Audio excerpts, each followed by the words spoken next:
Learned how to mount equipment and check it out well ahead of the first snowstorm.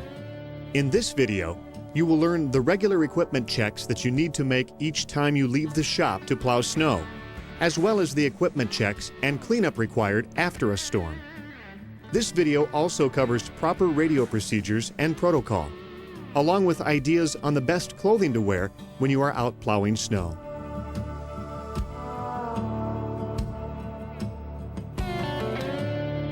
Most shops are now equipped with weather information units. If time permits before you head out to plow snow, take a few minutes to see how large the storm system is and which direction the storm is tracking. It is also a good idea to be aware of wind speeds, wind direction, and pavement temperatures.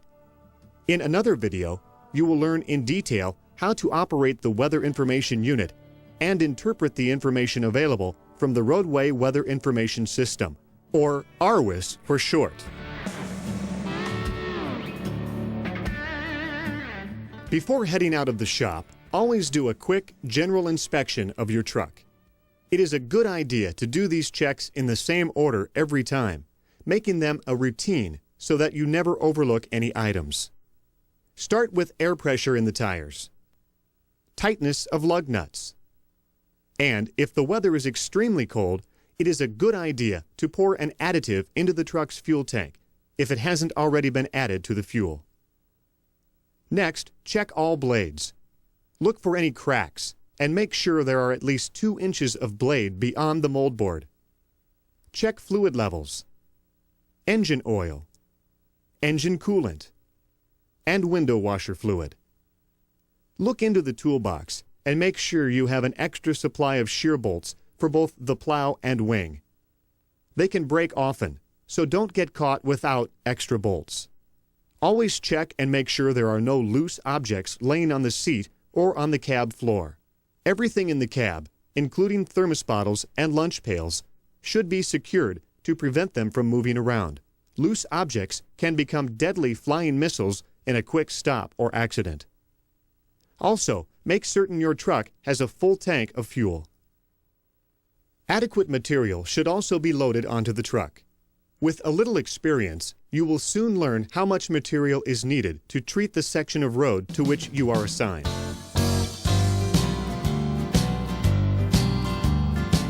Once a storm is over and the roads are open and clear, get the equipment cleaned up as soon as possible so you are ready for the next snowfall. After you have emptied any material left on your truck and put it back in the stockpile, wash the truck, making sure to get all of the salt thoroughly washed off, as well as sand and dirt. Again, check all blades, plow, wing, and ice blade, making certain there is at least 2 inches of blade extending beyond the moldboard. Also, check skid shoes for excessive wear if you have them on your wing. Look over all equipment and check for cracks in welds or any missing parts. Point out any problems to your shop mechanic.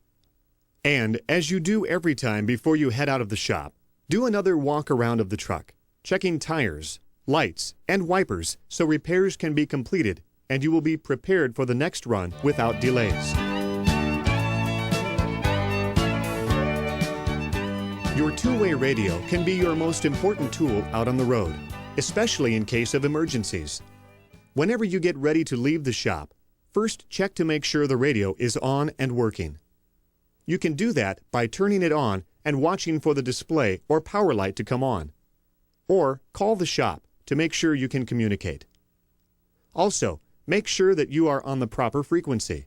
There should be a chart in your truck listing frequencies. The tower frequency transmits your call to the tower, and it is then repeated from the tower. When you use the talk-around frequency, you communicate directly with other Iowa DOT vehicles in your area. Radio range is limited in talk-around or mobile operation and is normally used only when vehicles are in close proximity. There is radio protocol that you must be aware of and follow at all times. First, do not transmit when someone else is talking on your frequency. Exchange information efficiently and effectively. In other words, think about what you want to say before you get on the air. Then, keep your conversation as short as possible. When making calls, sign on properly by addressing the station you are calling, using the shop name and number. Then identify your station by shop name and number. Speak slowly and clearly. Use proper language, and that means no profanity. You never know who may be listening in on your conversation. When receiving calls, acknowledge calls as quickly as possible by identifying your station. Use 10 code if you know it, and if you don't, it is a good idea to at least be familiar with the common codes used. 10-4 means I received your transmission and understand what you said. 10-9 means I didn't hear you or understand your message. Please repeat. 10-20 is code for what is your location. Finally, when your conversation is complete, sign off properly by identifying your shop name, your number, and then say off.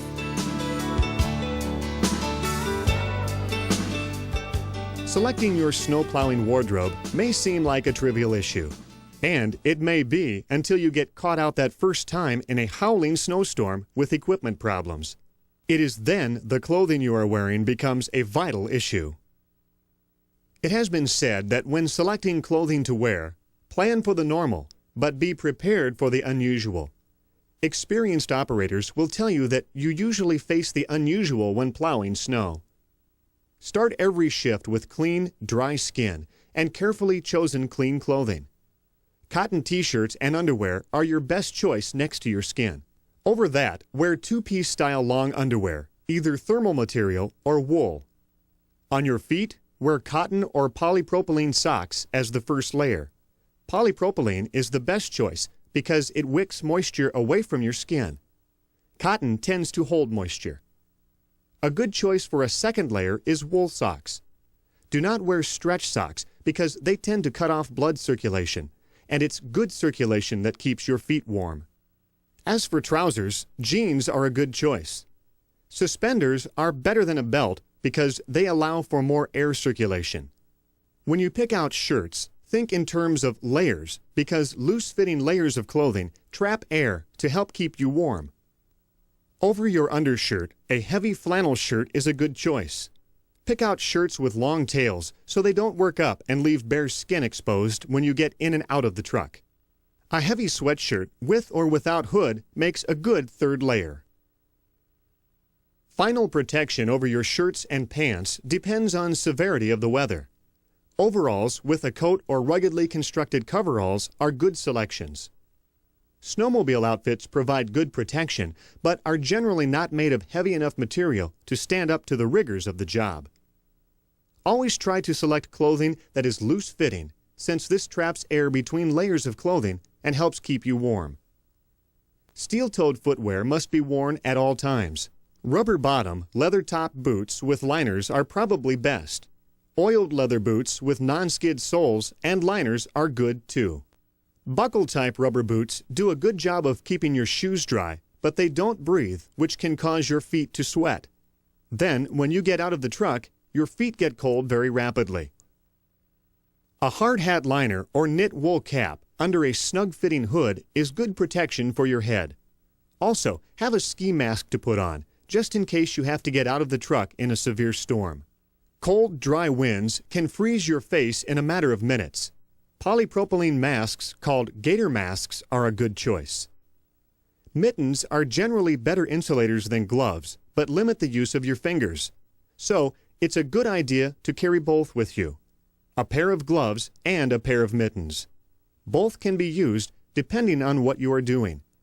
Cotton thermal liners add even more protection for your hands. When selecting and buying clothing for being out on the road, remember that maximum protection with a minimum of layers is always best. Your equipment is ready. It's mounted and you've checked it out thoroughly. You're almost ready. You've learned how to operate your radio and what to wear. In the next video, Snow Plowing Techniques, you will learn how to plow, wing, and ice blade using techniques that veteran Iowa DOT snowplow operators have developed and successfully used over the years.